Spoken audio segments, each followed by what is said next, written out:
Queridísimo Ezra Shabot, te mando un abrazo, buenos días. Buenos días, Luis, buenos días al auditorio. Sin duda alguna, tanto el tema del INE como otros más estarán dando pues la vuelta durante todo lo que queda de este año de pandemia, y por supuesto el próximo, en dos narrativas que simple y sencillamente no tienen la posibilidad de pues establecer un punto de contacto. En otras condiciones, la narrativa de gobierno, que siempre la que trata de, pues en cualquier régimen democrático, trata de establecer una especie de cuento, el cuento que es lo que el gobierno en turno pues establece como lo que es su programa y lo que trata de convencer que es la forma en la que el país debe conducirse, y que choca, por supuesto, con aquello que considera pues la propia oposición como no aceptable, e incluso medios de comunicación, ciudadanía, como cuestionable, la narrativa en paralelo. Normalmente en un régimen democrático estas dos partes, estos dos cuentos como tal, pues terminan por encontrar puntos de contacto y establecer una especie de pues camino conjunto en donde pues van ahí transitando, y luego en época electoral se separan para tratar de ganar el voto ciudadano. Desgraciadamente en México lo que tenemos, como en otros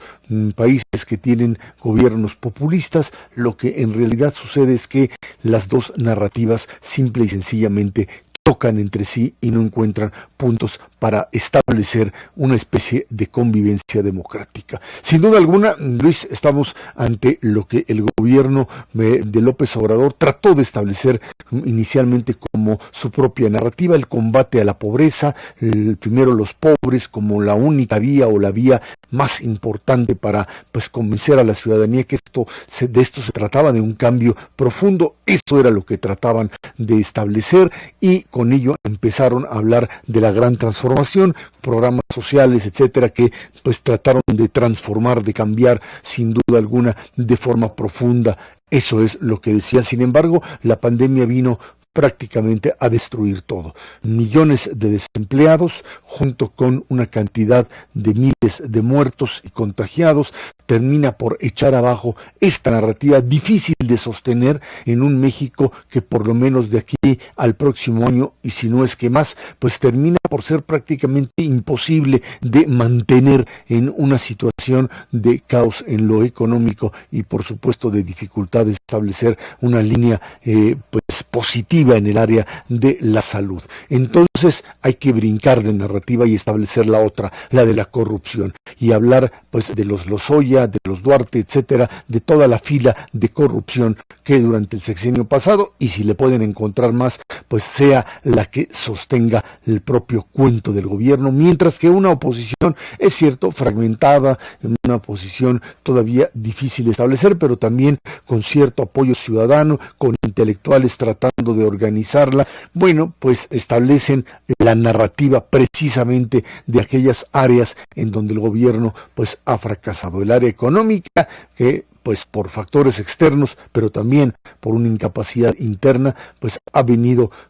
cayendo fuertemente como algo que la ciudadanía esperaba de ella un poco más, incluso en el momento de la pandemia. Y el otro, la pues estrategia de salud, en donde la presión cada vez se vuelve mayor ante la incapacidad de enfrentarla. Dos narrativas que corren en paralelo y que tratan de establecer una mayor culpabilidad del otro, una mayor incapacidad del otro, una mayor responsabilidad del otro. Estas son las narrativas con las que estaremos pues viviendo durante los próximos meses, Luis, y creo que en ese sentido, pues sí, la corrupción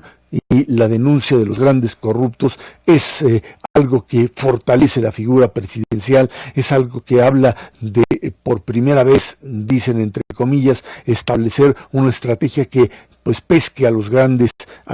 que establecieron, que dé la posibilidad de atrapar a los grandes ladrones, y esto puede servirte durante un tiempo, pero pues quedarse sin trabajo y seguir muriendo de coronavirus tiene un peso todavía mayor para una población ahí pues dejada a su suerte ante una imposibilidad de tirar algún tipo pues de lazo que pueda rescatar a un México que se hunde en lo económico y un México que en términos de los servicios de salud está ya pues prácticamente dejado ahí a la deriva a pesar de las cifras oficiales, Luis. Te aprecio la comunicación como siempre, Rashabot, te mando un gran abrazo, buenos días. Gracias, buenos días.